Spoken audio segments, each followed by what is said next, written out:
But reliability block diagrams obviously are essential to how we might assess the performance of systems at a design stage. So it's really about understanding what are the interactions between the different assets. So in this example here, we've got a tank, and then we have 3 pumps in parallel, and then another tank, and then another pump. So in this environment, obviously the 3 pumps there, it's important when we're doing system evaluation work, we're trying to understand what performance we're going to get from these assets. It's important we understand this relationship now, and we need to tell the model, the reliability block diagram, how these things interact. Do we need any 2 of those 3 pumps? Do we need all 3 to be 100% capacity? If we lose one, we drop capacity. Can we operate on just one? Like, there's a whole lot of questions we have around how does this diagram inform us in terms of system performance. And then if you drill down a level, so if you double clicked on pump 1, for example, well, then we need to represent how pump 1 behaves, because that's what will flow into this diagram. So if we do that and we tell it how pump 1 behaves, and at very early stages in the project, it's probably at that level of mean time between failure, mean time to repair for most people, or even just an availability. That will feed into the block diagram, and we would, you know, get this uptime, downtime, impact type assessment, mean time between failure, mean time to repair. And we could drill down through subsystem levels of the diagram to understand that. If we had system levels, it would all flow up and flow down, so it works quite nicely.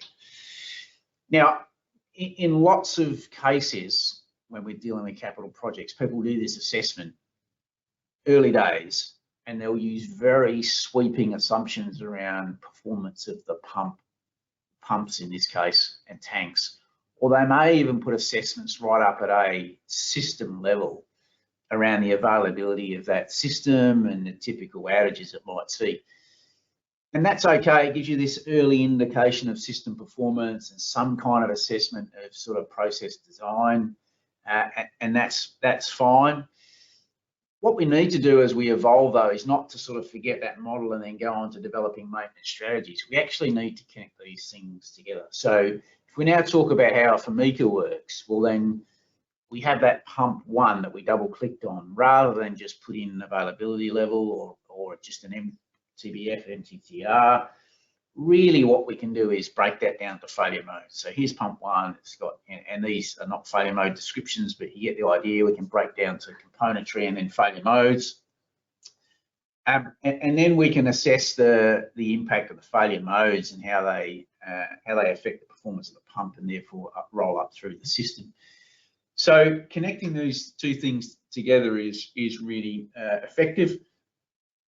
And it's this level where we get a little bit more detail down at the lower level. So for failure modes, we're looking for the sort of real, true physical behavior characteristics. In other words, what's the likelihood of failure? We want to go beyond the mean time between failure, because that is, you know, it's nothing more than an average. We want to get to understand the sorts of aging characteristics. So if we go back to the materials forecasting we talked about on the previous slides, then to do that effectively, we need to understand how the likelihood of failures occurring changes and probably increases through the course of time. So as the asset gets older, it's more likely to fail, and we're more likely to need those materials. If we just use an average, well, it's very hard for us to get our head around when we're going to be needing those materials. So physical behaviour is really important. And we're down in the detail now, so we can understand corrective actions as well. If it does fail, what would I need to do? Who would need to do it? What materials would we need? Same for preventive actions or inspections and predictive activities. And we start to understand spares usage and labour usage at that level.